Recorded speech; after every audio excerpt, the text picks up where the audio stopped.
Cara, o Marquinhos saindo ontem do jogo, deu pena da entrevista coletiva, da entrevista que ele deu na beira do campo, deu pena da coletiva do Dorival. Como é que você, sendo ex-atleta, e sabe o que os caras sentem numa hora dessa, na saída de campo, que você fala assim, putz, fica até com dó, cara, porque nessa hora é uma hora uma viagem sem já tomei chocolate também.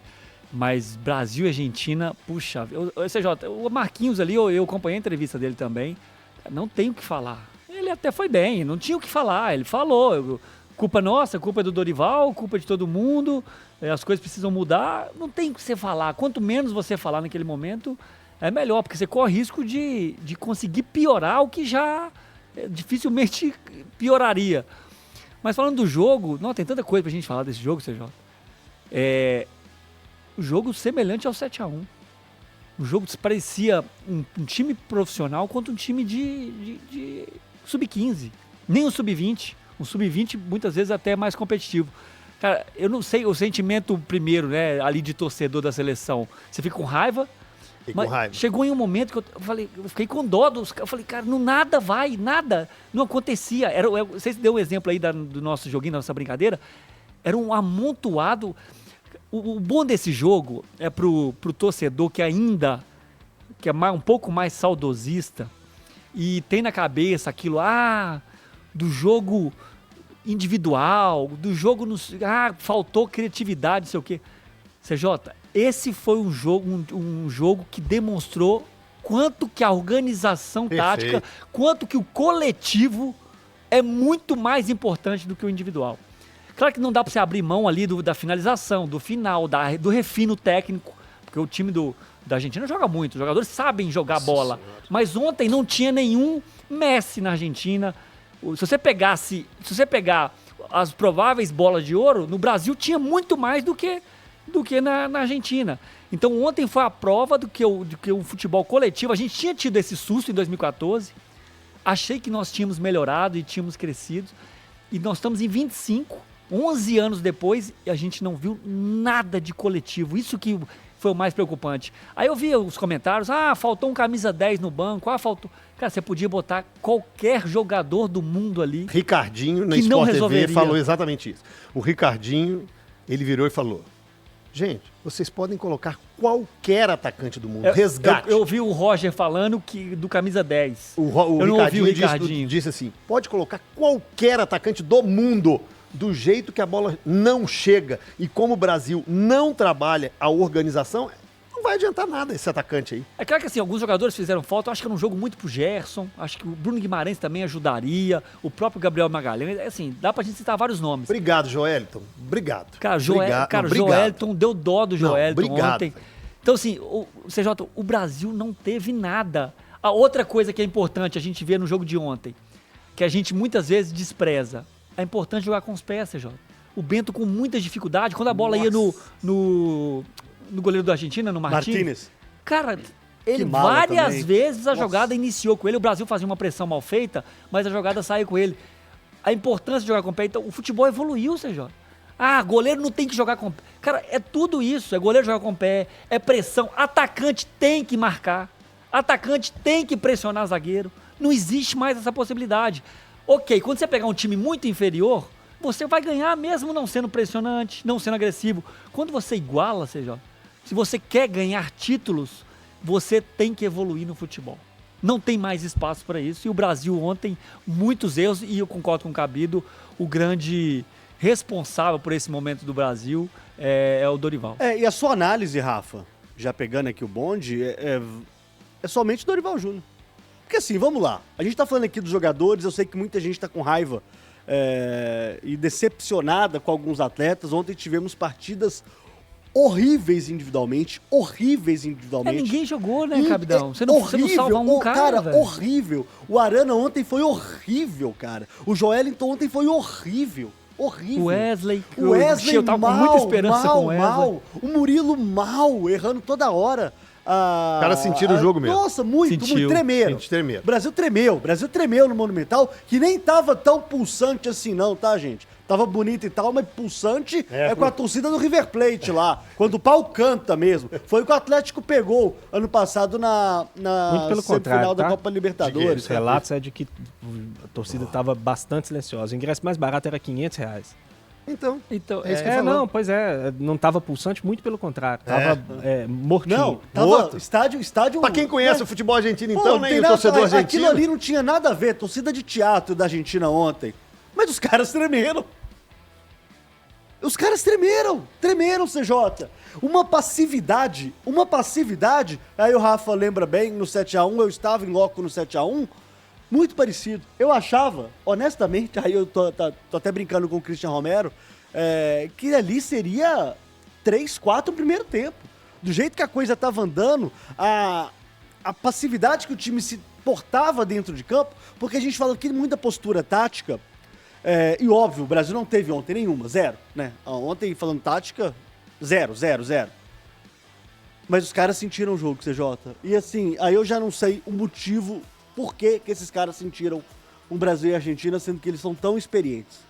Pouquíssimos jogadores ali não têm uma experiência de jogos gigantes como eles têm, não só no futebol europeu, mas como aqui, por exemplo, o próprio Arana. Vou citar o Arana porque ele jogou final de Libertadores no ano passado, final de Copa do Brasil, ganhou com o Atlético várias coisas, né, principalmente em 2021. Mas a verdade, CJ, é que todo mundo ali borrou nas calças. Gris, vocês três, né? Você, o Cabido, o Miranda, que estudam, entendem muito dessa parte tática, da distribuição em campo. Só pegando um gancho, ontem eu vi um trecho do Yuri Alberto numa entrevista, num podcast, que ele fala, gente, futebol mudou muito. Hoje, Ronaldo, Romário, se levassem aquela vida que levavam de noitada, talvez não renderia, porque exige muito profissionalismo, de sono, de recuperação, porque a parte física conta muito e a parte tática também. Então, parece que nós paramos um pouco no tempo do saudosismo de que saudade do gênio, que saudade do extraterrestre. Mas ontem nós tínhamos alguns grandes jogadores em campo que quando pegavam a bola, tinham 3, 4 da Argentina. Eles eram organizados, a volta deles. Assim, quem entende o mínimo de tática ou não entende, nada, porque às vezes você vai ver só pelo entretenimento e não tem problema isso. Você aprecia o entretenimento. O Brasil ia no bololô, e a Argentina ia com as linhas, voltava com as linhas. Aí o Vinícius Júnior passava de um, tinha outro. Passava do outro, tinha outro. E de repente pegava a bola e não tinha ninguém do Brasil. Era espaçado, era bagunçado. Parecia aquelas galinhas quando você joga milho no terreiro, que fica todo mundo correndo desorganizado para poder comer o milho. Horroroso. E a parte da Argentina, além de serem muito bons com a bola nos pés, eles são bons no coletivo. Jogadinhas de escanteio, cara. Jogadas ensaiadas, treinadas, uma seleção treinada. Mas tem muito tempo que tem junto. Tá junto. Tem muitos garotos aí também surgindo e eles vão fazendo essa renovação. O que eu vi ontem do Brasil me assustou, não pela Argentina, mas pelo Brasil. O que você viu do jogo aí? Se é que viu alguma o Brasil ia de bololô, eu achei que você foi bondoso, porque o Brasil não ia, né? Na verdade, assim, o Rafa começou o comentário dele falando que foi muito parecido com o 7x1. E a rigor, é porque a nossa memória do 7x1 ela é muito negativa e é natural que seja por conta do resultado. Era uma semifinal de Copa em casa. Pra gente aqui talvez tenha sido até pior, porque foi no Mineirão e tudo mais. Mas a rigor, o Brasil jogou muito melhor no 7x1 do que jogou ontem na Argentina. O Brasil no 7x1 da Alemanha, o Brasil finalizou 18 vezes. O 7x1 foi um placar mentiroso. O Brasil se defendeu muito mal naquele dia, a Alemanha teve um aproveitamento absurdo, a Alemanha finalizou 12 bolas no gol e fez 7 gols no 7x1. Foi um dia onde tudo deu certo para a Alemanha e tudo deu errado para o Brasil. Não estou dizendo aqui que o Brasil jogou bem contra a Alemanha, mas o 7x1 foi um placar mentiroso. Aquele jogo era para ter terminado talvez 4x1, 4x2. Não seria nenhum absurdo se tivesse terminado aquele jogo com esse placar. Ontem, o 4x1 foi absolutamente mentiroso, pelo contrário. O Brasil finalizou 3 bolas no gol da Argentina. O gol do Brasil foi num lance absolutamente fortuito, uma falha individual de um jogador que claramente relaxou com a facilidade que estava o jogo. O erro do Romero, por mais que de fato seja um zagueiro que tenha um volume grande de erros, mas o erro do Romero foi muito mais de alguém que estava relaxado em excesso do que de alguém que de fato foi pressionado ou foi induzido ao erro. Não foi nada disso. Então assim, a atuação do Brasil ontem para mim foi pior do que a atuação no 7x1. E aí tem alguns pontos que são muito importantes. Eu vou ficar muito à vontade para falar aqui, porque eu falei ontem, quando a gente debatia a escalação, que eu achava que o melhor nome para jogar era o João Gomes. E não o Savinho e nem o Matheus Cunha. Era tentar fortalecer o meio-campo. A Argentina é muito forte no meio, ontem foi ainda mais.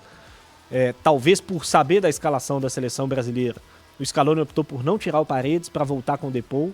Usou o Depou ali meio como um meia pela direita, mas tinha muita gente no meio-campo. Eram 5 da Argentina no meio contra 2 da seleção brasileira.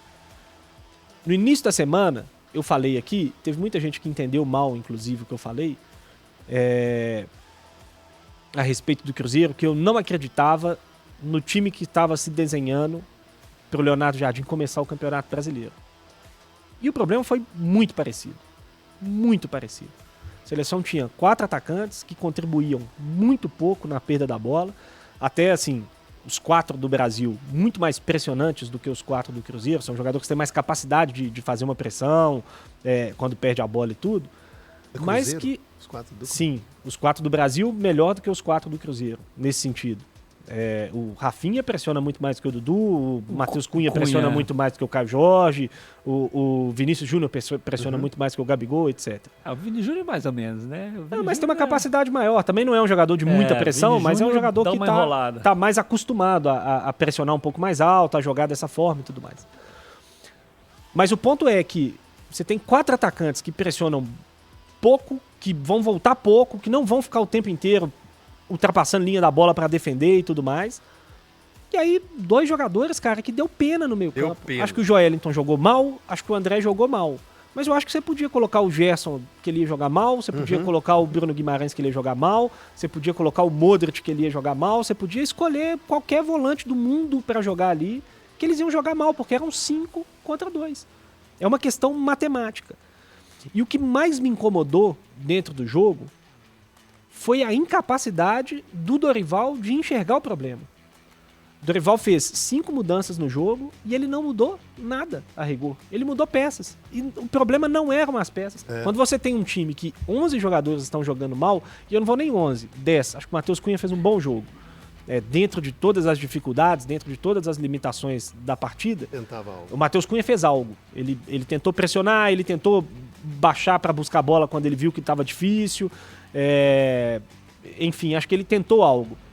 Mas os outros 10 foram mal. O Bento fez um jogo muito ruim, o Wesley fez um jogo pavoroso, os 2 zagueiros foram muito mal, o Léo Ortiz também entrou mal. O Arana fez um jogo dos piores que eu já vi o Arana fazer. Não me lembro do Arana ter jogado tão mal. Os 2 volantes foram mal, o Rafinha não jogou nada, o Vini Júnior não jogou nada, o Rodrigo não jogou nada, o Endrick entrou e não... Assim, todo mundo foi mal.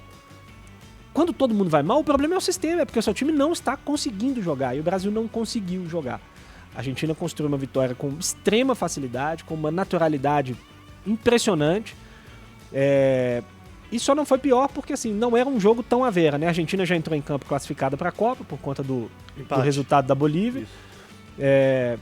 Então, assim, não tinha o mesmo ímpeto que a Alemanha teve no 7-1 na semifinal da Copa do Mundo.